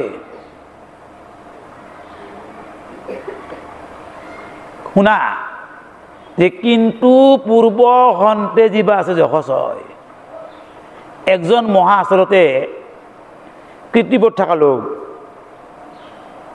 বৰ জ্ঞানী পণ্ডিত মহন্ত, কিন্তু সি যদি এটা বেয়া কাম কৰি পেলাই তাৰ আগৰ চব কামবিলাকৰ চব শূন্য হৈ যায়। পূৰ্ব সন্তে যিবা আছে যশস্বয়, ইটো অমংগল কামে তাকো কৰে হয়। গতিকে তোমাৰ যদি কিবা পূৰ্বতে কিবা যদি শক্তি আছিল, তোমাৰ এই নিজৰ কন্যাক হৰণ কৰা ধৰ্ম চব ক্ষয় খাই গ'ল। বিটা, গতিকে আবেগ ইহবৰা ভাৱ ধৰি সৰ্বলোকে পৰম কল্যাণ লভে এৰাই দুখকে। আৰু সেইকাৰণে জ্ঞানী মানুহবিলাকে তেওঁলোকে কি কৰে, কিছুমান বেয়া কাম কৰোঁতে ভাবে মই যদি এই কামটো কৰোঁ পাছত মোৰ মানুহবিলাকে বৰ বেয়াকৈ সমালোচনা কৰিব। বকৰিবে কৈছিল কংসক, সেই কংস তুমি ইমান জ্ঞানী ইমান বলৱন্ত, তুমিতো আচলতে যে জ্ঞানী ৰাজাবিলাকে নাৰীক, গৰুক, মহন্তক, হৰিভকত, বৈষ্ণৱ, ব্ৰাহ্মণসকলক অত্যাচাৰ নকৰে। কি হয় তাৰ কাৰণে? যে সেই ৰজাবিলাকৰ পূৰ্বৰ কীৰ্তিবিলাক নষ্ট হৈ যায়। কাৰণ গৰুটো একো কাজিয়া কৰিব নাহে, নাৰী কাজিয়া কৰিব নাহে, ব্ৰাহ্মণে কাজিয়া নকৰে, হৰিভকত মহন্তে কাজিয়া নকৰে, তাক মাৰি নকিলে হ'ব। গতিকে সেনেকুৱা লোকবিলাকৰ কাৰণে কি হয়, পূৰ্বৰ শক্তিবিলাক মোচা যায়। তোৰো আচলতে হে বিটা, এই অকৰ্মই তোৰ কি হ'ব, যে পূৰ্বৰ তোমাৰ কথাবিলাক ক্ষয় যাব। আবেগ হিয়বাৰ হাত ধৰি হ'বলৈকে তুমি এইগিলা সেইবিলাক কথা চিন্তা কৰা। আৰু আমাৰ যিবিলাক এই জ্ঞানী মনুষ্যবিলাকেও সেইবিলাক কথা চিন্তা কৰি বহুত কামৰ পৰা আঁতৰি থাকে। এইবিলাক কাম কৰিব নোৱাৰা, এইবিলাক সমাজৰ আচলতে অকৰ্ম। হেন সাধু যদি অকৰ্ম কৰয়, কিন্তু যদি সাধু মহন্ত অকৰ্মই কৰয়, সমস্ত লোকৰ কি হয়, তেওঁলোকে পাপভাগী হয়। আৰু তুমি হ'ল মূল গুৰু বিটা, ব্ৰহ্মাক কৈ তুমি হ'ল মূল গুৰু জগতৰ, তোমাৰো অকাৰ্যে মন্দ হইবে লোকৰ। এই জানি বাপ তুমি চিত্ত থিৰ কৰা, ব্ৰহ্ম জ্ঞান চিন্তিত ভাৱ পৰিহৰা। ইহব বচন ব্ৰহ্মা কৰ্ণে নুশুনয়, জানি তাৰা কৰ জৰে কৃষ্ণ পাৰ্থয়। কিন্তু ব্ৰহ্মাক পুতেকা শুনি ইমানখিনি কোৱাৰ পাছতো ব্ৰহ্মাৰ কিন্তু কি হোৱা নাই, মনটো স্থিৰ হোৱা নাই, একো শুনাই নাই, খেদিয়ে আছে। সৰস্বতী দাউৰি আছে আৰু ব্ৰহ্মাই দাউৰি আছে। শেষত পুতেকা ভাবিলে যে কি নহয়, আমিতো নলোৱে। যেনেকৈ আমি কিছুমান কাম বহুত চেষ্টা কৰি নৰা ভাকি কৰোঁ, ভগৱানক ভাবোঁ হে প্ৰভু তুমি যি কৰা। বসুদেৱে কংসক বহুত বুজে নলা ভাবছে শেষত যে নাৰায়ণ তুমি যি কৰা দেৱকী কাৰ। এই ব্ৰহ্মাৰ পুতেকটাইও কি চিন্তা কৰলা, হে কৃষ্ণ হে নাৰায়ণ তুমি একমাত্ৰ ৰক্ষা কৰা। জানি তাৰা কৰজৰে কৃষ্ণক পাৰ্থ কি কৈছে পুতেকবিলাকে ভগৱন্তক নম নম ভগৱন্ত প্ৰভু অন্তৰ্যামী তজু পদ পল্লৱে শৰণ লৈলো আমি চিদানন্দ ৰূপে তুমি আচাৰী দয়ত নানা কৰ্মে প্ৰৱৰ্তাই পুৰা লোকজত হে প্ৰভু ধৰ্মপথ কৰি ৰক্ষণ ভকত বৎসল দেৱ দেৱ সনাতন কৰি অক হেন অনুগ্ৰহ কৃপাময় পিতৃ যেন ইত কাৰ্য নকৰয়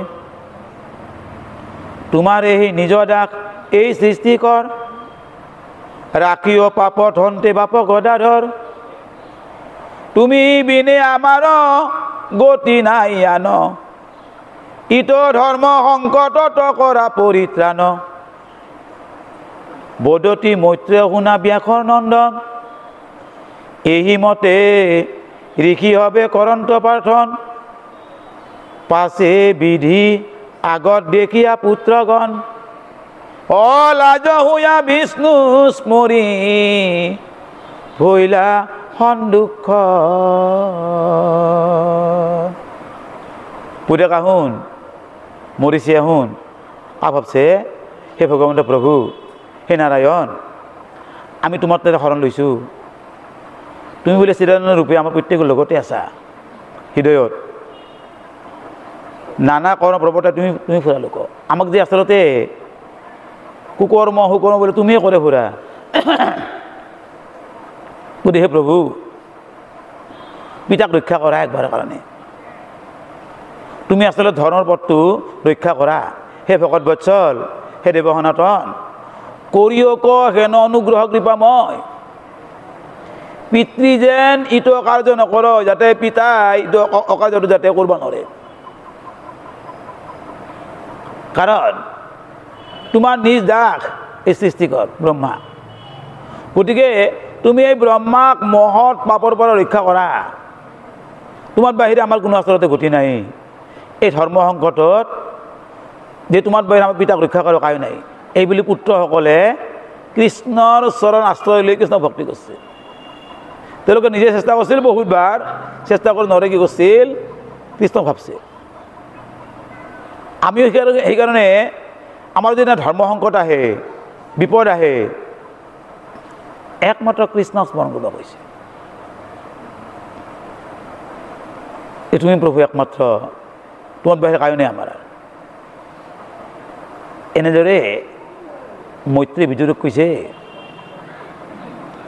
সেই বিদুৰ এনেদৰে ঋষিবিলাকে ভগৱন্তক প্ৰাৰ্থনা কৰিছিল যে পিতৃ ব্ৰহ্মাক কৃপা কৰাৰ কাৰণে আৰু যিহেতু ভগৱন্ত ভকত বৎসল আমাৰ লগতে আছে গতিকে লগে লগে ব্ৰহ্মাক মানে দৌৰোৱাটো ভগৱন্তই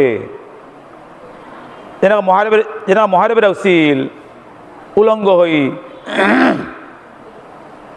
ঠিক তেনেকৈ ব্ৰহ্মাই ধৰিছে সেইকাৰণে আহোঁতো জীৱহে আহোন আমাক একো দিব নোৱাৰে আৰু শেষত যে কৃষ্ণক ভক্তি কৰোঁতে পুত্ৰবিলাকে ব্ৰহ্মাৰ জ্ঞানটো আহিল লগে লগে কৃষ্ণই কৃপা কৰলাক ব্ৰহ্মাক কৃপা কৰলাক আৰু ব্ৰহ্মাই যে কৃষ্ণই কৃপা কৰাৰ লগে লগে কি হ'ল যে ব্ৰহ্মাই কি পালাক লাজ পাই গেল কি কাম কৰিছোঁ মই ইবাৰে পুত্ৰবিলাকক দেখা পালাক লাজ হুয়া বিষ্ণু স্মৰি ভৈলা সন্দুক্ষণ ইবাৰে ব্ৰহ্মাই লাজ পাই কি হ'ল মনটো বৰ মানে অশান্তি হ'ল শেষত ভগৱন্তক বিষ্ণু স্মৰণ কৰি আছে মনে আপোনাক আতি কৰিয়া ধিক্কাৰ তেখনে কৰিলা হিত দে পৰিহাৰ কামে বিদুষিত তাক নীলা দীক্ষয় জন্মিলেক তাহাৰ কুহৰিতম মন হিত কিন নাৰী মায়া মহাবলিয়াৰ পিতৃ মাতৃ ভাতৃ পুত্ৰ নকৰে বিচাৰ দৰ্শন মাত্ৰকে সবাৰ হৰে মন ব্ৰহ্মাক দেখিও তাৰ প্ৰত্যেকে প্ৰমাণ শেষত কি হ'ল যে ব্ৰহ্মাই নিজক নিজে বৰ ধিক্কাৰ দিলাক নিজক নিজে মই কি কাম কৰিলোৱে তেখনে কৰিলা হিত দেহ পৰিহাৰ আৰু ব্ৰহ্মাৰ সেই এই মনৰ সেই দেহাটো এই যে সৰস্বতীৰ ৰূপত যে মোহিত হৈছিল সেই ভাৱটোৰ লগে লগে ব্ৰহ্মাই কি কৰলা পৰিহাৰ কৰলা আৰু লগে লগে সৃষ্টি হ'ল যে ব্ৰহ্মাই সৃষ্টি কৰি আছে গতিকে এটা নাৰী কি সৃষ্টি হ'ল জন্মিলেক তাহাৰ কুহৰিতময় যে আন্ধাৰ সৃষ্টি হ'ল সন্ধ্যাৰ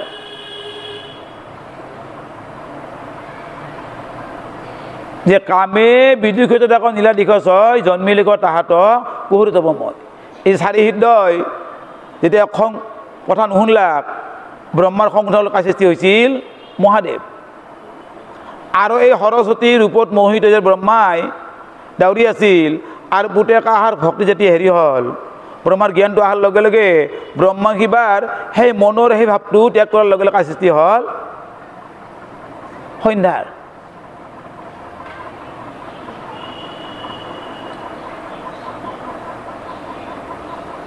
সেই বিদু চা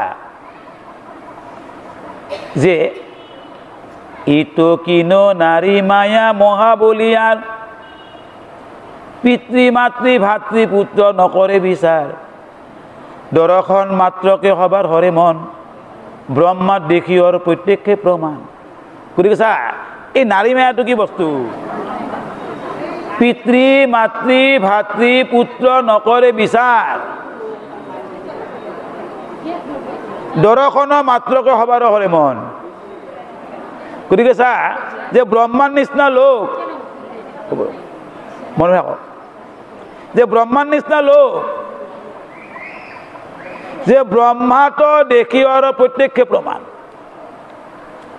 চা এই নাৰী মায়াটো আচলতে ইমান কুচিত ই ব্ৰহ্মাৰ নিচিনা লোকে মোহিত হৈ গৈছিল সেইবিধুৰ এতেকে ইহাক যাৰা তেজি বা কচাই প্ৰাণবন্ধু কৃষ্ণক ভজিও প্ৰেম ভাবে সাধু সঙ্গে গুণ নাম নেৰক সদায় তেবেহে মায়াক তৰি গোবিন্দক পায় গতিকে এতেকে ইহাক যাৰ তেজিবা কচাই এই যে আমাৰ আচলতে কামনা বাসনাবিলাক আমাৰ মনত যেনে ব্ৰহ্মাৰ যেনেকৈ মনত কামনা বাসনা আহিল আমাৰো বহুত কামনা বাসনা আছে ইটো লাগে সিটো লাগে সিটো লাগে ইটো লাগে এই কামনা বাসনা যায় ত্যাগ কৰিব ইচ্ছা আছে সদায় কৃষ্ণক ভজিব কৈছে প্ৰাণবন্ধু কৃষ্ণক ভজিও প্ৰেম ভাবে গতিকে আমি সেইকাৰণে কি হৈছে প্ৰাণবন্ধু কৃষ্ণক ভজিও প্ৰেম ভাবে এতেকে ইহাক যাৰা তেজিবা কচাই আমাক একমাত্ৰ সদায় ভগৱানক ভজিব কৈছে আৰু ভগৱানৰ নাম গুণ ল'ব কৈছে ল'লে আমাক এই মায়াবিলাকে এই ধন জন পুত্ৰ কন্যাৰ মায়াটো কি হ'ব আমাক কৃষ্ণৰ তাতে কিবা হ'লেও আৰু প্ৰভু যি কৰে সেইকাৰণে আমাক কি হৈছে সদায় সাধু সংগে নাম গুণ নেৰক সদায় আমাক সেই অকাইফা হৈছে সাধু সংগত আমি কৃষ্ণৰ কথা শুনিলে বুলি কি হয় তেবেহে মায়াক তৰি গোবিন্দক পায় গতিকে আমি এই মায়াটো আমি আচলতে মায়াটোকো কাইলি ভক্তি মাৰ্গ কাইলি মায়াটো গুচবো আমাৰ বাওঁফালে মায়া আছে সোঁফালে ভক্তি গতিকে আমি সেইকাৰণে ভক্তিক নাইলি মায়াটো নুগুচবো আমি সাধুংগ কাইলিহে এইবিলাক আমাৰ নহয় তাৰমানে আমি যে ভাবি আছিলোঁ এইটো মোৰ পুত্ৰ মোৰ কন্যা মোৰ ঘৰ মই কৈছোঁ নহয় কৃষ্ণইহে কৃষ্ণই যি কৰে কৃষ্ণই দিলেহে পাম সাধু সংগে গুণ নাম নেৰক দায় ওহে তেবেহে মায়াক তৰি গোবিন্দক পায় ৰাম অপৰাধ বিনা তজু নাম নাৰায়ণ জানি নামে পখিল হৰণি আনগতি নাহিকে মৰ অপৰাধ ক্ষমা কৰি তুমি দয়াশীল হৰি মোক ৰক্ষা কৰি ৰাম মোক কৰি সবাৰ মঙ্গলৰ্থে জয় কৃষ্ণ উচ্চস্বৰে হৰি বলা হৰি ও আৰ হৰি বলা হৰি ও জয় ৰাম বলা জয় ৰাম।